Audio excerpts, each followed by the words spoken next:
Hello, everyone. Hello. Welcome to episode 48 of the Spice Squadron podcast. 48, baby. That's us. We're nearly out of our midlife crisis. We're less than a month away from our 1 year anniversary. It's our anniversary. Yippee! And then after that, after our beautiful anniversary that we have with you, our spices, bringing it back. Went away. Went away to a lot of people being like, don't like this. It's back. It's back, baby. You little Spice Squadroners, you. After that, well, it'll be nearing set 3. It will be. That's scary to think about. Let's talk about set 2 for a little bit. Let's talk about set 2 for a little bit. Let's talk about set 2. Yellow. Cunning. Ooh. We covered green last week. Go check it out. Do it right now. Go pause this video. Go watch that video. Put them both up on separate tabs. Watch them at the same time. At 1.5 speed. Yeah, one in each ear. That covers 2 colors off. You can watch them at twice the speed. Absorb twice the squadron. But this week we're talking about cunning.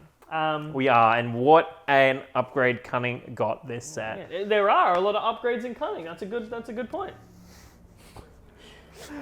But it definitely got some fun tools to play with. Oh, yeah. It went from the color with the most shenanigans to the color with the most shenanigans.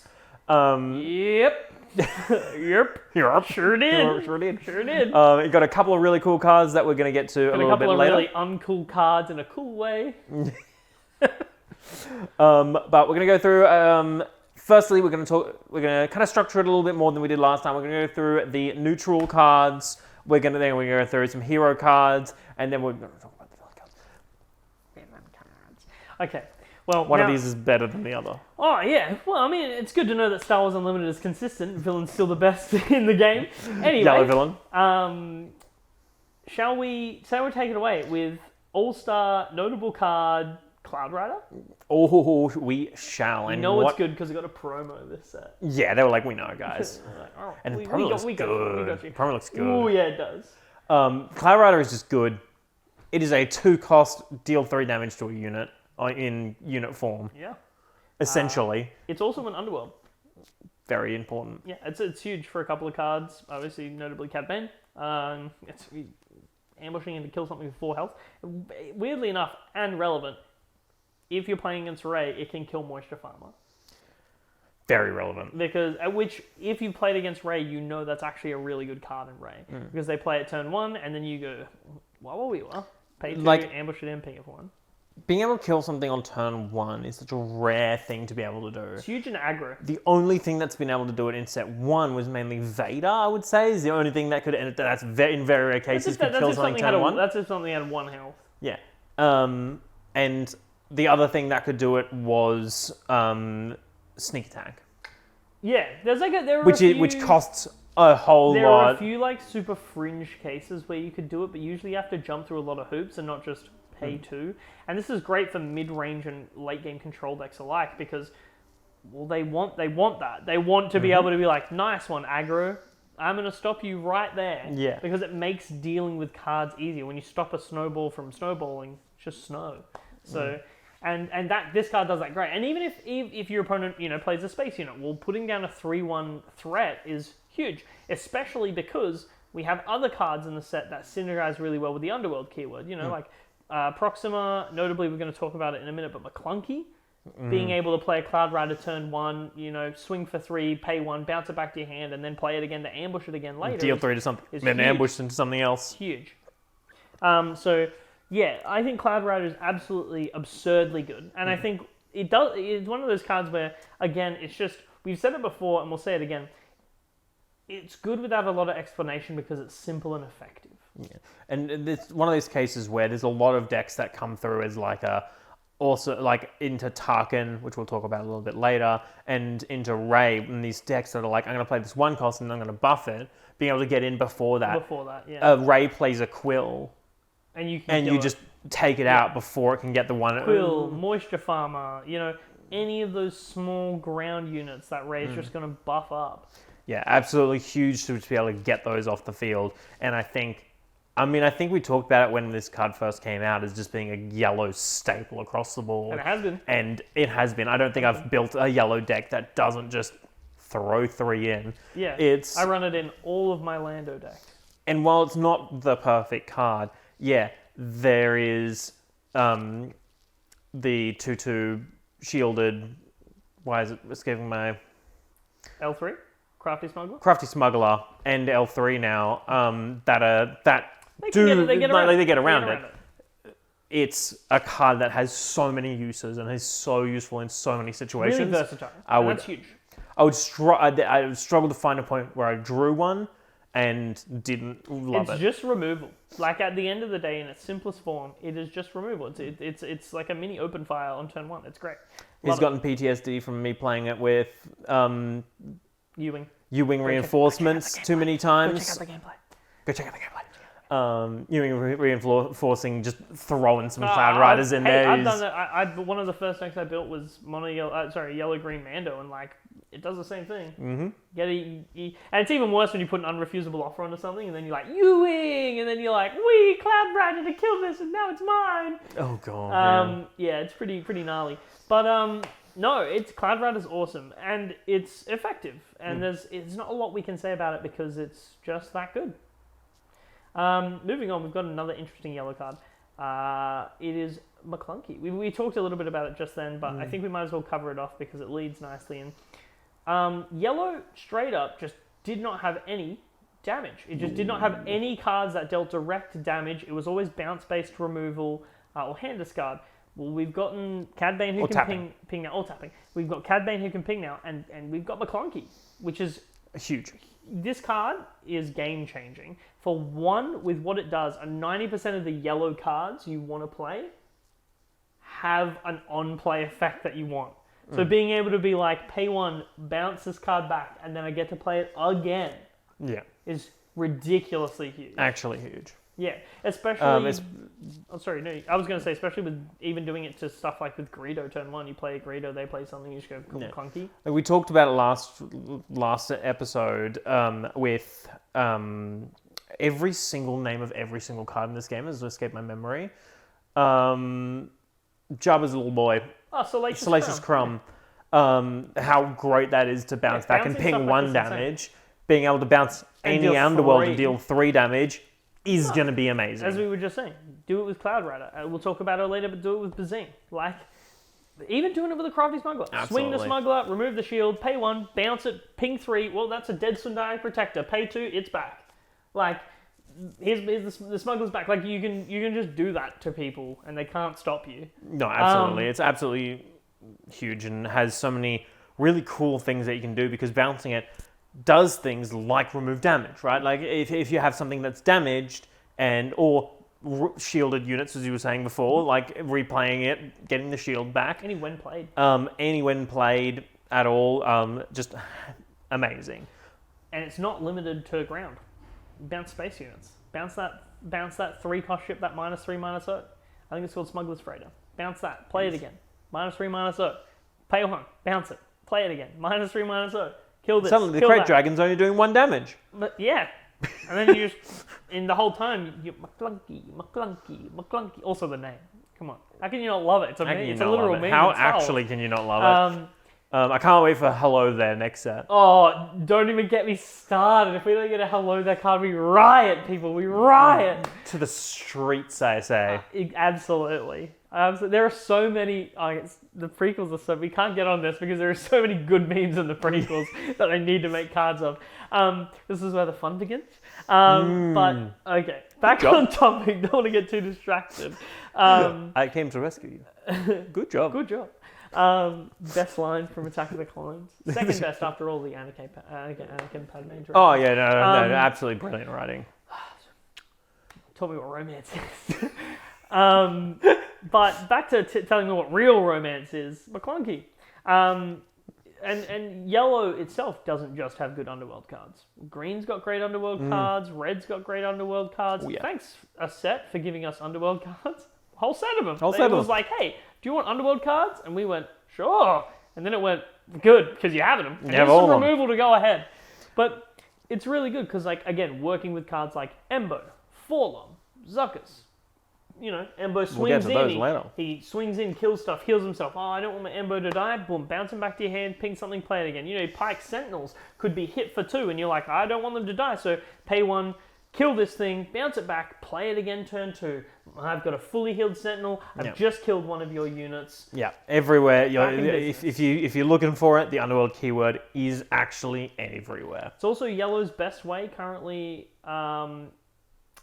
in my opinion, for dealing with stuff like A-Wing. Because you can just play a Greedo and just turn 1, bounce it back to kill A-Wing. Be like, nice one. It's pretty big. What are you going to do now? Buff it? It's dead. Dead. Can't. But yeah, absolutely. McClunky is actually huge, especially in Cad Bane, where actually playing the McClunky also triggers. McClunky is notably an Underworld card. And I hope we get more as the sets go on and make that Cad deck really, really interesting. I agree. I think next set we'll probably see like like some more bounty hunters, if not maybe even a Cad unit, because he was most active during the Clone Wars. It's true. And we've definitely seen some artwork for him. I believe that wasn't in the set. So, McClunky is incredibly good. But that's not all we have in neutral yellow. Oh, no. A lot of upgrades got added. Bounties as well. Some really interesting ones. I have an offer. Well, I don't feel like I should refuse. No, it's unrefusable. Oh. Unrefusable offer is one of the really interesting bounties that we've gotten this set. Obviously, we've gotten a lot of interesting. It's very, very good. Essentially, it's a 2-cost bounty. When that unit dies, it is. Is it played? No. It's played. It's played. You get its when play effects. I did not know that. When the unit is defeated and you claim the bounty, you may play that unit under your control without paying its cost. It enters ready. At the end of the phase, defeat that unit. Absolutely huge. For 2 resources. Absolutely huge. It's absolutely huge for one very particular reason. It doesn't have a restriction. Nope. So No, nada. you can play it on someone's Bazine if you really want to. Bazinga. Or you can play it on their Crate Dragon. Bazinga. Either way, you're taking control of it for 1 turn. Now, one of the big things about this is you might be going, well, we've had effects like this before in Change of Heart, and it hasn't really been used that much. Why is this different? And the biggest reason is they don't get control of it back. It dies. It dies. It goes to their discard pile. It literally dies. Yes, you only get it for 1 turn, but they don't get it back. Change of Heart also does not give you When Blades. This gives you When Blades, enters ready, so you can attack with it, and it dies. It's a 2-cost removal spell. Well, it's a 2-cost spell that gets you. Yeah, you still have to remove it with other spells. It's unrefusable. It's unrefusable. It is one of the biggest things with this one is spare the target. Like that's one of those cards that aren't seen in a lot of decks, but with this upgrade, it becomes really crazy because there's all kinds of stuff that you can just. Essentially, becomes 5 cost in total to just take control of something for a turn, then kill it. Yep. Because you bounce it to hand, but you claim the bounty and you can choose to resolve taking control of it, readying it, and it's yours. Wacky. You play Devastator? Pay 2. Put it on there. Pay 3. Spare the target. Boom, Devastator. Ping that. 10 to base. Swing for 10. It's gone. It's dead. It's just in your discard pile. He's dead. Seems good. Seems decent. Alright. That seems okay. It seems alright, yeah. It also seems really good. Real good. It is also really good. Like again, I built a yellow green Mando first up, and it does work in that deck. Late game, it's good. Yeah. Early game, it's good. I've actually legitimately done this as a turn 1 play. Like someone's played like a Bazine or something. I've turn 1 put it on, turn 2 Cobb Vance to kill him. Go search my deck, play a card, get their card, get the When Blades, do all of these shenanigans. Absolutely. And you get to tap stuff down. It's pretty cool. But no, absolutely. It's a very, very cool card that creates a lot of situations that are very interesting in the game. Only gets better. Only gets better. Only gets better. The better the units get, and the better the removal gets, the better unrefusable offer gets. Yeah, absolutely. Yeah, it's nutty. It's one of those nutty cards that I think is going to be difficult to find a deck that it really like thrives in. But once you never do, a it's going to be a bad choice. terrible, like it's also going to never be a bad terrifying choice. thing. It's Not also just terrible like thing. never a bad card. Like a lot of the time, if you're like, oh, you know, I'm removal heavy, this, that, the other, we'll just put on refusable offer in the deck. I mean, like worst case scenario, if you're a heavy removal event based deck and your job is to kill stuff, it literally couldn't hurt in the mirror matches to be like, I'm gonna put this on your Avenger, and then I'm gonna Rivals Fall it, and now it's my Avenger, and I'm gonna swing, and I'm gonna make you kill, you know, your big Childson or whatever, and then this Avenger dies. And you've lost so much more than I've lost, and now I'm ahead in the damage race, and when we're not back where we started, and I've just gotten ahead, and all it cost me was like less than an Avenger. So yeah, absolutely, and it's huge, and there's just a lot of really cool stuff that you can do with it. again, it's versatile. One of the most interesting bounties, I think, that we have. Agreed. It's probably one of the most versatile. And I think you're going to hear that word a lot because yellow is the color of just like options, versatility. It's incredible. And speaking of versatility, Jetpack. Oof. This card kind of came out of nowhere. For me, it was something I didn't really clock onto and was like, yeah, it's fine, until I built a yellow-green Hondo deck like a week before release, which eventually became mono-green Hondo. But it really made me appreciate that card. Absolutely, and I think for me it was the pre-release that really got it going for me. I think that's where a lot of people were like, oh Yeah. man, the shield's probably going to come off this turn anyway, because Yeah, it's going to trade something. I think one of the big things is people saw that they get the shield for the turn, and we're like, oh, it's not worth it. It's not worth it for just getting the shield for the turn. And at the end of the day, shields don't last long in this game anyway. They're getting picked off, you're swinging into stuff. Exactly. You put it on something that's ready, you swing into something, the shield's gone. Shield's gone. It's used its use. Zilch, zero, nada. So at the end of the day, it's one of those things that really isn't much of a downside. Yeah, they can tap it down and then you lose a shield or something along those lines. But at the end of the day, it's still that +2, right? It's still that damage boost. And if you're forcing them to use stuff to like tap it down, use resources to do it, then that's kind of a win for you. Yeah. I think it's great. And again, biggest part of it, being able to smuggle it out for 4 is huge. It's amazing. The amount of times I turned where I've gone, pay 4, put the jetpack onto my leader, and my opponent goes, oh my god, I can't kill this now. And then it's even bigger. So it just makes everything they want to do thrown out of whack, makes your opponent rewrite their whole plan. Sometimes they just can't deal with it. Yeah, no, like it gives +2/+0 as well. It's not just it gives a passive damage bump and gives you a shield for the turn. It's a good card. And there's very few things that can kill something through a shield in one action. Especially, yeah, absolutely. Like they rivals for you, and you're like, okay. Like that sucks, but like you just had to use. I forced you to use your rivals for. Absolutely. So I think Jetpack's a great card, and I think that if you're ever like, oh, I need more defensive upgrades, well, this is a card for you. You can put it down as a resource, and it has a fair aggressive cost for 4 or 2, and it's good. I think it's great. And if you pay 2 for it, you still get the shield. As long as it is nice. It's not like just when you smuggle it. Yeah, it's not like the DL where it's like it gets the bonus when you smuggle it. It's just that good for 2, and it's also just that good for 4 when you're smuggling it. Pretty great. Is that all for yellow? I think there's one more card. It's a legendary. It's one of these. Evacuate. And not in the bad way. It's evacuate. It's evacuate. Absolutely. Bouncing things is good. Bouncing everything, even better. Except your leader. Except leaders, which can be a pro or a con. Mono yellow Boba. You bounce everything and then swing with your leader who has Boba's armor, and then you untap 2. It's not the Boba section yet, sorry. We'll get there. Oh boy, we'll get there.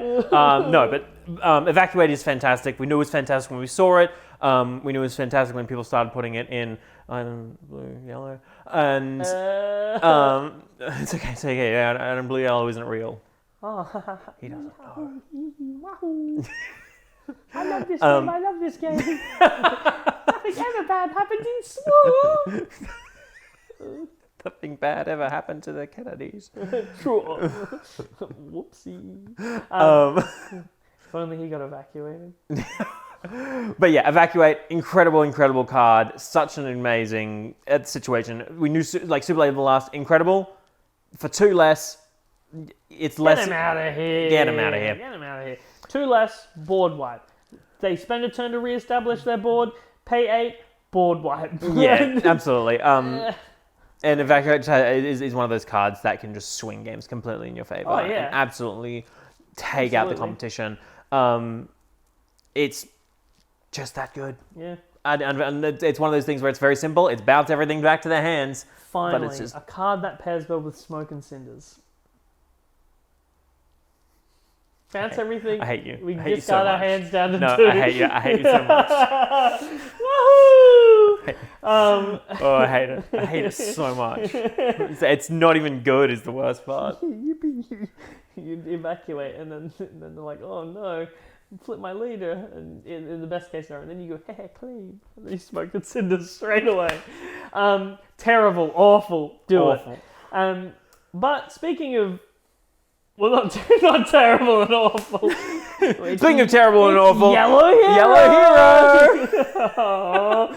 Yellow Hero has definitely gotten some buffs to it, some big things that are added to it. Mostly it's the neutral yellow stuff, but hey, go to the gameplay. Gameplay, we have 2 hero yellow decks, one of which leans a lot on green, the other leans a little on red, but both very good decks, both very interesting decks. There's 2 really good yellow hero leaders from this set, and 1 yellow hero leader from this set. And then there's one yellow hero leader who's never really left our hearts from set 1. And that's Mando Lando, Fennec and Han. Lando is the weird one in the corner. Wow. Get shit on, Jin. Forgot about the Ursa. Wow. Whoopsie. Absolutely getting shit on, Jin. I think she's in the corner with Lando. They're at the kids' table. You like Jin. I do. I like Lando. They're at the kids' table. No, but I think Han, again, is probably where it's going to be at for these yellow hero decks. He's gotten a bunch of buffs. Adding in the L3. Adding in L3. Like any yellow hero deck, one big thing is it's a 2/2 crafty smuggler for hero, yes. It can be smuggled out, yes. L3 can rescue units. Do not forget that. Do not forget that forget L3 that a lot. can rescue units. L3 can cost 2 or 4 if you smuggle her, and she can rescue units. That has actually that's actually been relevant for me one time. And I was like, Jabba takes your girl, L3's got your back. L3, let's go. But not to mention that, we know Crafty Smuggler's good, and Yellow Hero has access to 2 of them. That's pretty great. One that's smuggleable. Yeah, absolutely. And being smuggled is actually huge for you this just card. resource it early, you get it later. Really, really good. Another one that surprised us, and a card that we didn't even know existed until the pre-release happened, and I was like, this card? I don't know its exact wording. I know it's a 4-cost. Principled Outlaw. Principled Outlaw, there you go. It is a 4-cost 4/4 that has honor attack, exhaust a ground unit. Smuggle 6. Just a ground unit. It's also smuggleable. It's also smuggleable. Smuggle 6. I love that card in Fennec. Being able to ambush that in for 5 with Fennec and just go kill that, tap that down. It is awesome. Very, very good. It is such a good card. I remember we were playing at the store and you pulled it, and I was like, I don't remember seeing this. And I was like, have you ever seen this card before? And you're like, I've never seen that card before. I haven't seen that card in my life. This card's amazing. It was very, very good. And we were like, maybe this should be in Fennec. True. We've talked a bit about Fennec. We'll just brush over it again for you. She is an interesting leader and she flips at 5. Having Saboteur on a leader is pretty huge. In fact, it won me at a game at my locals last week simply because she had Saboteur and she could swing in for 5. For 4. And then I had a red 3 on board, so she swung in for 5. But that's awesome. And she lets you ambush stuff. ECL, good. Leader card ECL, very good. Very good. But yeah, absolutely. And a lot of that stuff is just huge. And a lot of the stuff that you can ambush in, the Coruscant Dissonant as well, untapping a resource. You refund the cost you pay with Fennec. Yeah. And then if she's out, you refund the cost every single turn. Yeah, absolutely. And so there's just that huge moment where it's just like there's just so much really interesting stuff that you can get out with Fennec's Flip Fennec is a 2-cost ambush. Because she untaps the one and you don't have to pay for it. Which is very huge. Really and it's a card that definitely I recommend putting in that deck. Absolutely. And so I think Yellow Hero is once again kind of put through this thing where it's like there are a couple of really decent staple cards and a couple of really interesting cards. That maybe don't have a place just yet. Yeah. I mean, we look at the new Falcon. Interesting card. Weird that it has ambush when it's not smuggled. It felt like somebody probably should have had it when it was smuggled. Yeah, and then you could ambush it in for 4 with Lando, destroying a resource, and ambush, and then smuggle it, ambush it, but you can't. Grogu is another interesting one. Initially thought he was going to be a staple, but he's just a bit slow right now. Yeah, it doesn't really know where he's sitting at the moment. Saber Grogu, of course, that's really cool and all, but and then cards like Omega. I just don't know if she has a place right now. Hopefully she does when we see set 2 with a bunch more clones. So I think she's more future-proofing. I can definitely see myself, building a yellow-green or yellow-red clone deck and running Omega because she is a clone. You might get you're using a full use out of her by getting the clone, and then maybe you're running a Wrecker in there. Yeah, it could be like an aggro deck next set where we get some really good red clones. So, she's like, top 5, get this really good red clone, surprise strike with them, DL with it, and all that kind of stuff. So we could definitely see a really good red-yellow clone build, but she just doesn't have a home right now. Yeah, exactly. One interesting interaction I think we should talk about. Let's just quickly go back to Han for a second. Han gets a lot better because mainly of the green cards, but he still utilizes a lot of the yellow cards like Cloud Rider really well, L3 really well, but he utilizes Tech and DJ really well. Yeah, really interesting interaction that's happened here where Tech gives DJ a better smuggle. So usually DJ smuggles for 7 yellow. When Tech's on the field, he smuggles for 5 and a single yellow. Much more dealable. And so you're able to steal that resource from your opponent a lot more consistently. I've definitely been played online a little bit with the deck, and there's definitely been times when I've been like, cool, turn 3 Tech, turn 4 DJ, stop them from deploying their leader. Well, turn 4 DJ, and then deploy your leader. Yeah. And then destroy the resource with Han's ability. Exactly, and that's the biggest thing that they've kind of come up with. Them. You essentially, because you ramp with Han, you choose an energy and destroy it. You destroy your opponent's energy, which then causes They just lose it. They literally just lose it. Alternatively, you can if you accidentally steal a smuggle card, you can also just use it. I don't know when that would happen. Watch the gameplay. But if you steal a smuggled card and you play it, they don't get that back anymore. It's no longer... You're smuggled now. Absolutely, and it can be some really good smuggle cards out there that you can steal. Right. DL44, for instance. Just as a random throw out. Watch the gameplay. Watch the gameplay. But that's really all we got to talk about for Yellow Hero. And you might be sitting there going, oh, well, they're only halfway through the episode. Surely Yellow Villain doesn't have that much to talk about, and you would be wrong. So wrong. Let's talk about Mono Yellow Boba. Mono Yellow Boba. And the crowd goes mild.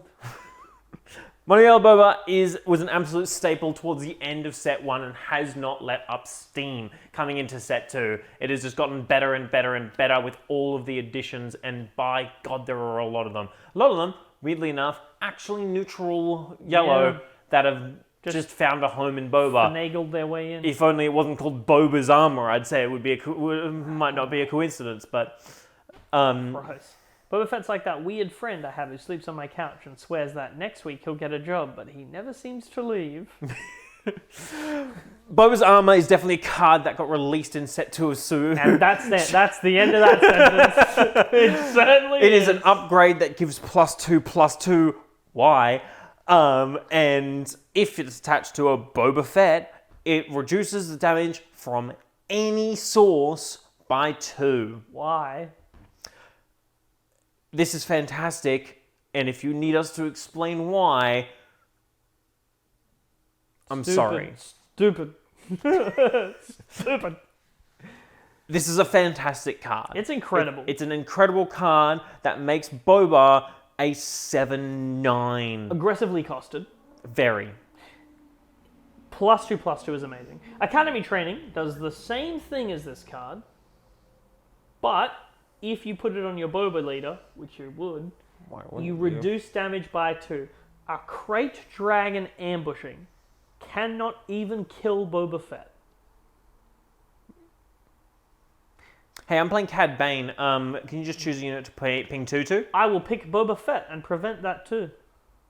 Right. Open fire? I will take 1 damage. 2 damage. 4. Right, so I'll swing into you with my Crafty Smuggler. Yeah, yep. Your Crafty Smuggler's dead. Right, yeah, no, cool. I forgot about You can that. Cloud Rider into me for 1. And this is the power of Boba in this situation. Yes, you can deal damage to him. But -2 is nuts. You can Overwhelming Barrage. And it just sucks. Most of the time it is a less effective open fire.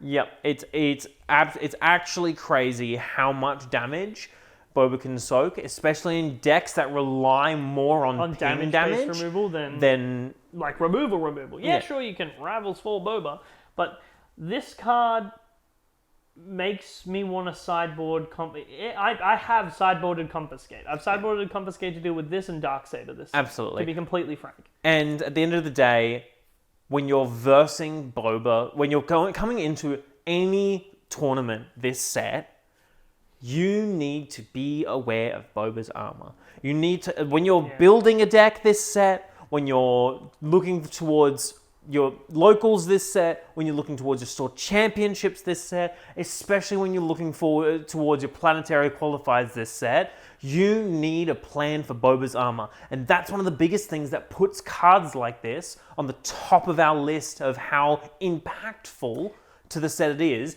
when you need to, when creating a deck, always have it in mind. To give you an idea of how good Boba Yellow is, just full stop, I locals on Tuesday. I believe I went 3-1, and my first game was against Boba Fett. And I was playing Fennec. I was playing the deck I played in gameplay. And I won, and I was on 3 health. And I was like, that was a close game, man. He goes, yeah. I just wish I had my set 2 cards in the deck. And I realized he had no set 2 cards in his deck at all, and he nearly absolutely trounced my Fennec deck, which I've had a lot of practice with and I think is fairly good. And I at that moment I was like, oh my gosh, if he had a Boba's armor, I literally said to him, I was like, if you had 3 Boba's armor in that deck, I lose. No way in hell I win. Let alone Cloud Rider, let alone McClunky, Cloud Rider. New Adventure. Let's talk about that. Can we not though? New Adventure is a 2-cost double yellow card that has come in Shadows of the Galaxy that says Boing. boing, bounce a card to your hand, play it for free of 6 or less. You know what? 6 or less?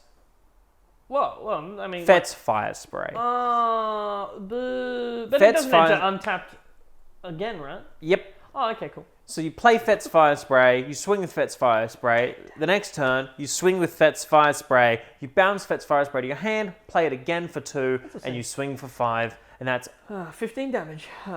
half their health gone, and that's Bye-bye. not using any other abilities. That's not factoring Boba. And I think one of the biggest things about why we talk about Boba's armor being so good, that is, if you have an answer to Boba's armor, you still do not have an answer to Mono Yellow Boba.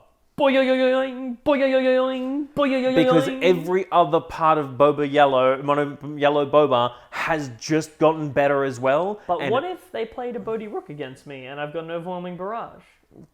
Well, what if I've got 2? What are they going to do? New Adventure there? Oh, you can New Adventure Bodhi Rook and just take my cards? My precious cards? My children card things! And they're gone forever. And then just to add some little spice, I get Cloud Ridered, and I where did I go wrong? No, Boba Yellow is absolutely huge, good, and it has a lot of those really cool things. Another really big addition to Boba Yellow, and kind of weirdly replacing the Bosk from set Yeah. 1 is Forlom. And you might be thinking, yes, Forlom and Zuckuss. Or just Forlom. You can run Zuckuss. Zuckuss is still good. But Forlom is objectively good just by himself. Yeah. Zuckuss is good for like those kind of like, you'd run him maybe as a 2 of, I'd say. Forlom, that 4-4 for 4 ambush. He does what Bosk does at 1 cheaper. Every single time Every we time. talk about a 4-4 for 4 ambush, it's good. 4-4 for 4 ambush is just really good. It's never not been good. Always. Weakway Pirates when you smuggle them in.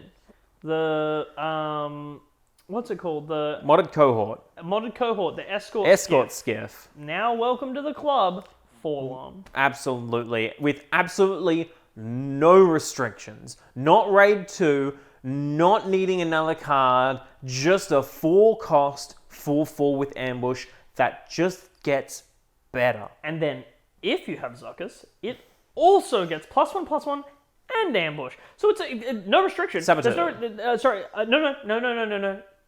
Oh, Forlom gives Zuckuss ambush. Yeah. That's what I was saying. I thought you were talking about. Zuckuss gives Forlom Saboteur and Yep. +1/+1. Like, it's a 4-4 for 4 with ambush with an additional ability if you have that card. What? It's crazy. Underworld. It's He's very. Underworld. He's Underworld as He's well. Bounty Hunter. He's Bounty Hunter. So that activates 2 very big things. It activates McClunky, bounce back to him, deal 3 damage, ambush him again. There's also another card which I would run in a Boba Green deck if you're going to do it. And guys, that's called Commission. It's a 1 cost.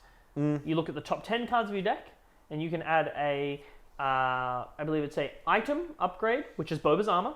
You can add a Bounty Hunter, which is Boba Fett, Bosk, Zuckuss, Forlom, any of those guys. And it also lets you add Transport. a transport. So I don't know if Fett's Fire Spray is a transport. But Smuggler's Freighter is. Smuggler's Freighter is, that's a transport, and that's another card we mentioned before that you would absolutely run, and just give -3/-0 to stuff. Like, Yeah, wild. This Boba Yellow deck has just gotten so many new tools for its arsenal. And boy, does it hit like an absolute truck. This is a deck that is it terrifying. goes wide so quickly. So quickly. And it's just a deck that goes absolutely nuts so easily and is genuinely terrifying. And it's still not the best yellow villain aggro deck in the set. That's to be debated. No. It's to be debated. Boba Yellow is good, and it can go wide. But can it go tall? No. And now is when we're going to be talking about one of the decks that topped a recent 1K tournament. And this one, I think we're going to see a lot of, and it's Tarkin Yellow. I recently played this deck on TTS with a friend, and I got to say, it's incredibly fun, and it's incredibly powerful. Yeah, this deck has a lot going for it, and we're going to talk. There are 2 cards specifically that have been added that are absolutely huge and are absolutely terrifying. One of which, it still goes in that Boba Yellow deck as an additional threat, but this Tarkin build uses these 2 better, so we're going to talk about it in the context of these Tarkin build. Yeah. And the first thing we're going to talk the main about engine for the deck. is the TIE Phantom. The Lurking TIE Phantom. Lurking That bad TIE boy. Phantom. A 3 cost, 2/2, raid 2.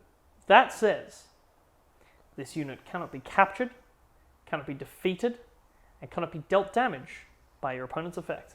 Oh no, by effects. By By effects. not true. By your opponent's effects. I believe it is by effects because you can ping it with your own Vader leader. No. It is effects. I've done this because I was going through a build where I could just ready it for free with GI.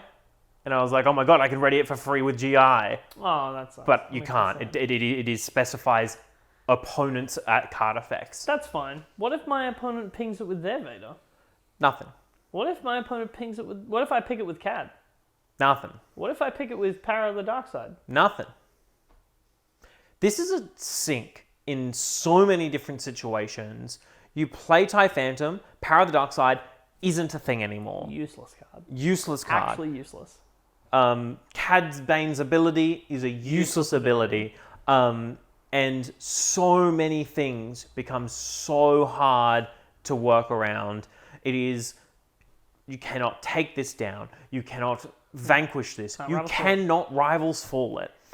It is a card that is immune to 98% of the removal in Star Wars Unlimited. And it's a damn good thing it doesn't have any relevant keywords that make it buffable.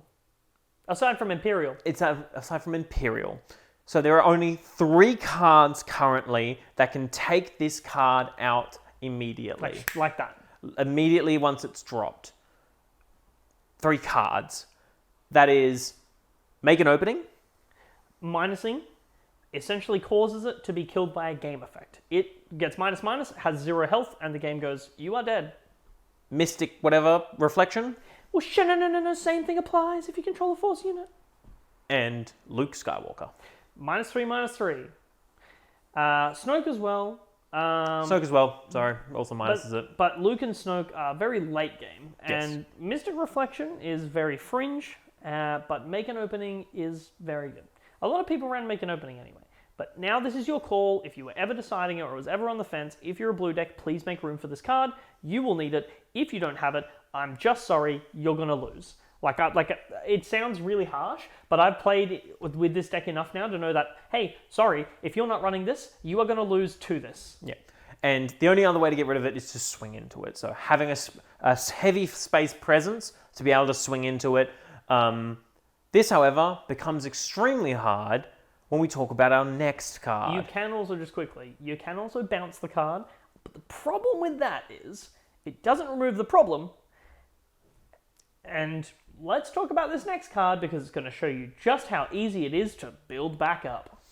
And this is Triple Dark Raid. Say it again for me. Triple Dark Raid. I love this card. This is a 3-cost card that lets you look at the top 7 cards of your deck, 10 cards of your deck. I thought it was 7. And choose a vehicle among them. You may play that vehicle readied for 5 less. At the end of the turn, it returns to your hand. Now... Wait. So I pay 3 Yep. to get a 5 cost. Got it. Okay. I draw a card. Yep. I can attack with it. Yep. And I get any when played abilities. Yep. For 5. Yep. For 3. I got Yeah. 5 less. So, That's wild. you know Sneak Attack. You're aware of its existence. Yeah, I know Sneak Yeah, Attack. Sneak Attack. Sneak Attack, yeah. Sneak Attack uses 2 cards from your hand. It's really good. And the unit dies at the end of the turn. And it's is really defeated. good. And it's really good. Yeah. Triple Dark Raid says, well, pay 1 more. Yeah. Reduce its cost by 5 instead of 3. Whoa, okay. That's great, and that's all it does. And when it, instead of dying, it just replaces it. You're not playing it from hand, so you're not losing that 1 card. You're getting it from the top of your deck. And from the deck. And that card goes back to your hand, replacing Triple Dark Raid, Replaces Triple and Dark. you lose no hand advantage. Now let's talk about your targets and Tarkin. So you've just paid 3 and you played your Lurking TIE Phantom. Okay? Your turn's come around, you've paid 1, you've buffed it with Tarkin, now you're paying 3. Triple Dark Raid. Your options on turn 2 are getting a Phantom itself, getting a 7th Fleet Defender, and getting a TIE, what's it called? What was it? TIE, it's like the TIE Bomber. It puts 2 experience counters on an Imperial unit. TIE Advanced. TIE Advanced is TIE Advanced. It's a 3/2, 4 cost. Put 2 experience counters on an Imperial unit when it's played. And this is where this deck goes absolutely nuts. Goes hog because wild. you play this TIE Phantom, you Triple Dark Raid the next turn to play a TIE Advanced to put 2+ experience counters onto your TIE Phantom. Pay 1, buff it with Tarkin, put a 3rd one on. It bounces back to hand at the end of the turn.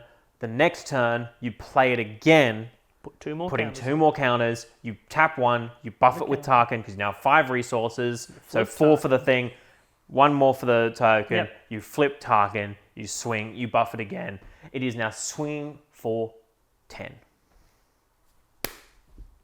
Right in your face. It is an 8/8 that swings for 10. But- Suddenly, all of your early game space units cannot swing into this anymore. But James, I've got Mystic Reflection. And suddenly, all this removal that we were talking about Even Luke Skywalker can't kill it. Even if one of your units has died and you play a Luke Skywalker, it simply cannot kill this unit. Yeah. The only way to kill it is to swing into it with something big. Or bounce which, it, at this I stage, guess. you're only at 5 resources. It's so hard to get anything that big to kind of rival it. I genuinely think one of the biggest counters to Lurking tie is another lurking tie that's been buffed by a Tarkin. Cabin fight. That's just fine.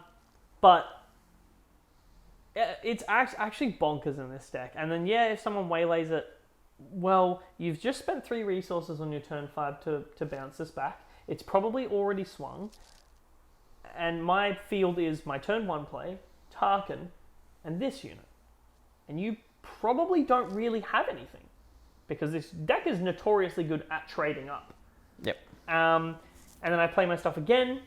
This deck, and if you're thinking, oh my gosh, that in of itself is insane. That is not all. This deck has other targets. You can get ATST, entering as a 6/5. It does not need to be a space unit. No, it's a vehicle. Entering as an untapped 6/5 Overwhelm on turn 3. 6/7, isn't it? 6/7. 6/7. Overwhelm. Chikan Waka. You can get a... one of my favorite ones is the Pirate Battle Tank, because it is a 4/6 Sentinel. Against aggro, you pay 4 and get this out, and it readied, swing for 4 with it, and your opponent who's an aggro deck has to spend their whole turn swinging into it. If they don't kill it, it comes back to your hand for you to play. Then, if you're against aggro again, and you've managed to do that, and you get to turn 6, well, bada bing, bada boom, instead of dropping that, triple Dark Raid out a Reinforcement Walker, and gain 3 life, and then swing, and then gain 3 life, and then bounce it back to your hand to play in 2 turns' time. Yep. There is a lot to be said about Triple Dark Raid, and a lot that hasn't been explored yet, but we assure you, this Tarkin deck is nuts. Incredibly good. It is very, very good, and like Boba, it is a deck that if you are not ready for, if you do not have the pieces to be able to deal with this Lurking TIE Phantom, there's just nothing you can do. You must be sitting there going, right, all good, all well and good, but how does this silly little deck deal with my Ground Rush? Well, there are 2 ways. Number 1, ISB Agent is an incredible card in this deck. You play it, revealing an event from your hand and pinging 1. Show your opponent the Triple Dark Raid they know you have. Just do it. Ping something for 1. Show them the OB. Ping them for 1. It's events that they're either going to forget about, you're going to resource, or it's not going to be relevant for them for any time soon. And then you pay 1 and you make it a 2/4 on turn 1. And then next turn you buff it again and make it a 3/5. And suddenly you realize that ISB Agent's stat line is kind of wild and really hard to get rid of. Absolutely. Not to mention the other space units that you have going into this deck as well. You still have the Cartel Spacer. You still have the 7th Fleet Defender. So the 1+ tie. The 7th Fleet Defender being able to be buffed by Tarkin as well. Yeah. These are all cards that are coming in huge. And It's very space heavy. it is very space heavy, but it has, because of Tarkin, it has that ability to defend the ground. You have stuff like Cell Block Guard, which then becomes a 4/4. You have stuff like Dark Trooper, which then becomes a 4/4 and goes, awesome, I'll now swing into this and get +1/+1. Like, these cards that we know are good in Tarkin has now gained this. Tarkin was always a good deck that lacked the ability to finish off games, was my take. Now it's this.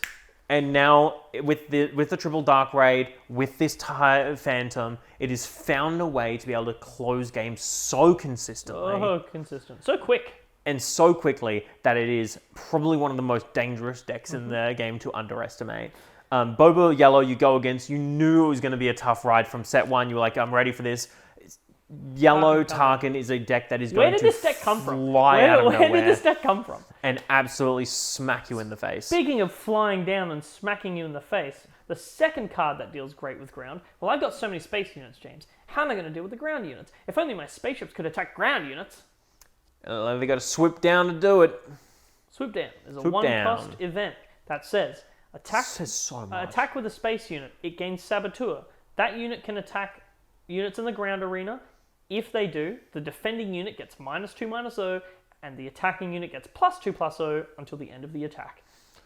it's so much. What is it? Gets so much. What And is, just like, how wild is this? sending something like a cartel spacer even to deal 4 damage to a ground unit and not die from it, and is nuts. Being able to send something like the 7th Fleet Defender down, and then you start to get to situations where you go, awesome, I'm on turn 3, I'm paying 3 for this triple dark raid to get this, to get the advanced tie, to buff my Phantom, swing Phantom for 6 into base, and, well, I got 1 resource, I could add 1 to the Phantom, but I'm not really fussed about that at the moment. What I'm going to do is I'm going to pay 1, I'm going to play the swoop down, and clear 5 damage Worth of ground unit. Off a ground unit. I'm going to kill that Sabine. This is going because it's turn 4 and you've flipped Sabine. I'm going to kill Sabine, survive Sabine, Because she gets -2 and then on it its own. bounces back to hand. So you can play it next turn to buff your Lurking TIE Phantom. This is a deck that has so many of these shenanigans that do so much, and it's just so dangerous to be in a situation where you're not prepared for this. And you might be going, right, it's all good though, because I can stabilize. I've just played Bright Hope. They have to waste an attack, and you're swoop downing my base? Oh, because swoop down just gives the spaceship Saboteur. Just gives it Saboteur. You don't have to attack the unit in the ground. Just attack their base with Saboteur with your 10-10. Silly?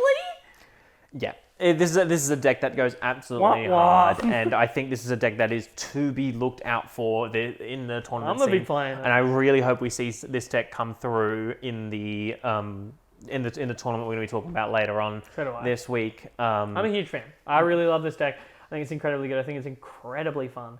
It may not be incredibly fun to play against, but it has a lot of moving parts and cards that you look at and go, and then suddenly, when they're all put together, it is a little bit better than me. ATST is back in a deck.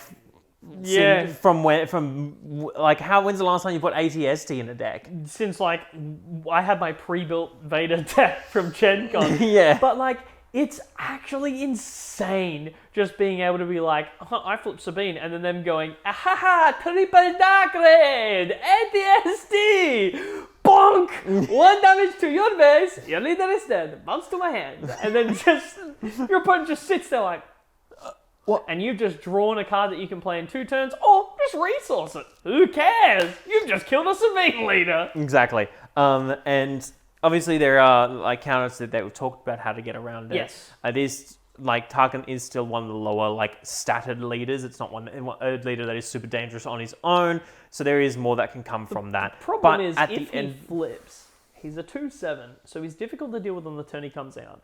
And on the turn he comes out, he only really needs to swing once. And if he dies, the thing about this deck is it still thrives even if it's dead. It just doesn't matter. And I think we need to see better ways at removing TIE Phantom. I think ECL is going to see a huge uptick simply because you just ambush a space unit into it and the problem is solved for now. Yeah, I think stuff like Marauder, stuff like that. Aussie Tuck Liberated Gunship. ECLing any space unit. Yeah, are all going to come through as big counters to this deck. Black Sun Starfighter is really nice into this card because you can put it down on the same turn, and even if they buff it with Tarkin, on the odd time they don't have a triple dark raid and they buff it with Tarkin, well, good. You can still kill it. Yep. They still have to swing into you. But the thing is, at the end of the day, this is a deck that says, awesome, are you ready for me? And if you say no, you lose. Done, dead, gone. Out you go. So Bye-bye. that's what makes this deck so dangerous. That's what makes yellow so dangerous. That you need to be ready for yellow this set. Even if you are ready for this and deck. Set 2, we've gone through it now. We've gone through all the things. Set 2 has put yellow into another tier, and it's absolutely amazing and something that you should be looking at if you're going into a tournament season. I don't know, sometime soon. Sometime soon. Maybe a store showdown. But that is all we have to talk about yellow for this set. I hope you enjoyed it. If you haven't seen our command talk, go check that one out. And next week, we're getting angry.